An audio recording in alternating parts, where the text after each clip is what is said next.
Hello and welcome to CNBC TV 18 Earnings Boardroom. I'm now joined by the top management of Wipro, the CEO Srinivas Pallia, who's recently taken over, Aparna Iyer, CFO, and Saurabh Govil, the CHRO. The company reported in-line Q4 numbers, a slight decline on the top line, margins have expanded, but Q1 guidance, the June quarter guidance, has disappointed the street. To talk more about the way forward, let me invite the top management. Srini, congratulations. You've said in the press conference that your immediate priority is to accelerate growth, and you have identified five focus areas to revitalize growth in the company. So my question is, does the company get back to growth in FY25? Do we see a positive growth number this year?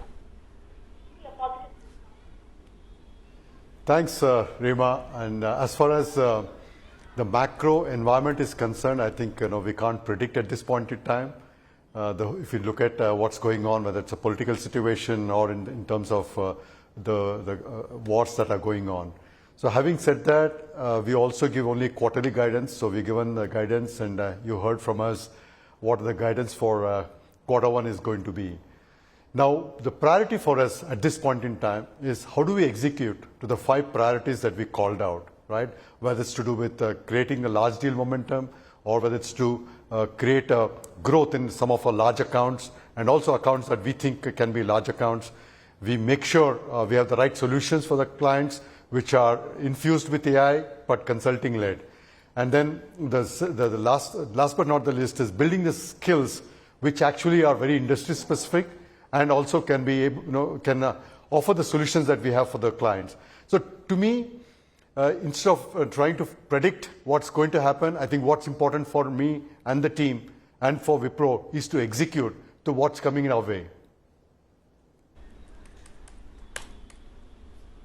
Okay, but then talk to us about the Q1 guidance, minus 1.5 to plus 0.5%. And this is despite strong deal wins that you've seen in the past many quarters. There is traction in your consulting business.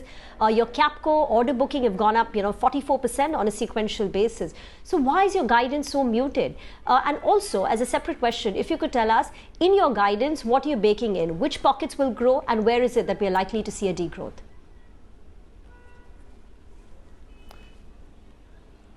Go ahead, Aparna. Yeah. So, Rima, if you look at the macroeconomic environment and the overall demand environment, we are not seeing a substantial change to that. We had called out a few green shoots, which continue to sustain. If you look at our healthcare vertical, that has grown 19% year on year. And we also called out that Capco is doing well. And it has done so in Q4 as well, and we are very encouraged by that. But does that play on to our guidance? Yes, it does. There are other parts of the business which continue to remain impacted in terms of the discretionary spend cuts, and therefore our guidance actually reflects the visibility that we have at the moment, Rima. And is there a possibility that this environment that we're seeing extends into even Q2 and Q3, Srinivas? So Rima, it's really difficult to predict. If you look at our clients in different industries, it's not that the discretionary spend has completely come out, right? There is a cautious spend on the discretionary budget. And some of the industries, for example, BFSI, where we are very dependent on discretionary spend, we have to be very careful and keep a watch on how the spend is happening. So to me, predicting quarter 2 and quarter 3 at this point of time is too early because of the uncertainties in the macro environment, including the war situation that we see in and around in the world. Srini, you've taken on this top job for the next 5 years. What's been the ask from you, from the Premji family? When he handed over the reins of this company, and Insider, you've been with the company, you've known them for the last 30 years. What was the key ask, if you could tell us? So, Rima, they asked the same questions that you have been asking me so far. When can we get the growth back? Of course, like Aparna said, profitable growth, right? Clearly, it is. But I think what's important, for us at Wipro is how do we get back to growth step by step? I think, we need to be very clear in terms of what are those industries, what are those markets that really we want to go after, and what kind of solutions and skills that we need to build within the organization. So very clearly having that priorities and calling out those priorities and also executing with rigor is what the conversation I had with the board as well as with the family, Rima. So what's your own internal assessment? When does Wipro get back to industry growth rates? I know, Rima, you're very curious for me to predict. I guess I don't have a crystal ball to clearly predict when it's going to come in. I think what's important for us is if we have a right strategy and we go after the right markets and the right industries and keep continuously execute, and I'm very optimistic in the long term. Okay, so is there going to be any change in strategy so that you go after the right industries, the right markets, make sure you've got the solution that you want? So is there going to be any change in the operating structure of the company or any change in the strategy? So if the strategic priorities that we have called out, it will continue to evolve. It depends on the market dynamics and of course the technology evolution, right? So today, GenAI has come in and it's actually disrupting, whether it's in the technology space, whether it's in the business or in the operations. So we will continue to watch that and prioritize where and how we want to invest in the context of the GenAI. So that I think to me will be constant and will continuously evolve. But when it comes to structure, Rima, I was very clear that we are not going to change the structure. We're going to have the 4 SMUs, we're going to have the 4 GBLs, and leadership and people may evolve, but structure we're not touching. Okay, leadership may evolve. Aparna, why do you see margins range-bound in the near term? And again, that's 17% aspirational. You're only 60 basis points away from that. Yes, Rima, what Srini had shared in his speech as well is that we are going to be range-bound in terms of the margins that we have delivered over the last few quarters. If you look at our journey over the last 8 quarters, we've improved our margins. We've been consistently improving it. And the last 4 quarters, particularly given a very challenging revenue environment, we've gone ahead and improved 40 basis points. And that I think is a very, very, it's a good reflection of the operational excellence and the rigor that we are driving. You are indeed right that we are 60 basis points away from 17%. It is a milestone. It is an aspiration that we all have.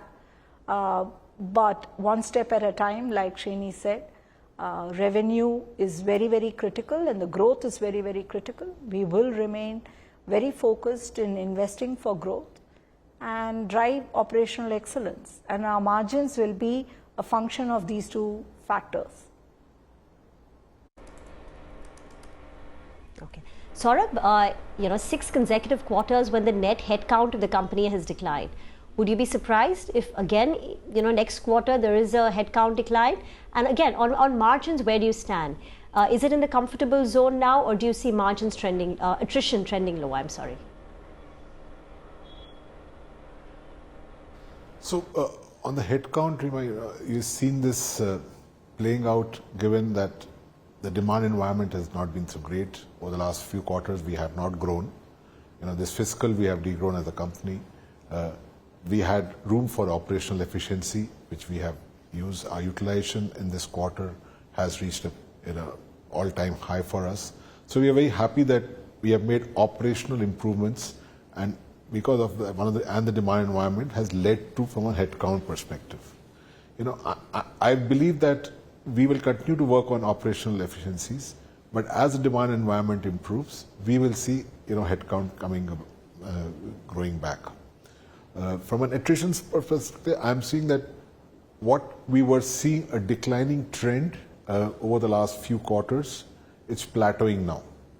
Now this could be a sign from what's green shoots which we are seeing in some of the sectors and consulting, that if demand is picking up or it might pick up in the near term. But that's one area which we believe. And second, very clearly, as you know, in India, the GCCs are scaling up big time, which is also a company like ours is the talent supply for that. So those are things which we need to keep in perspective and continuously look at employee engagement and focus on attrition in the quarters to come.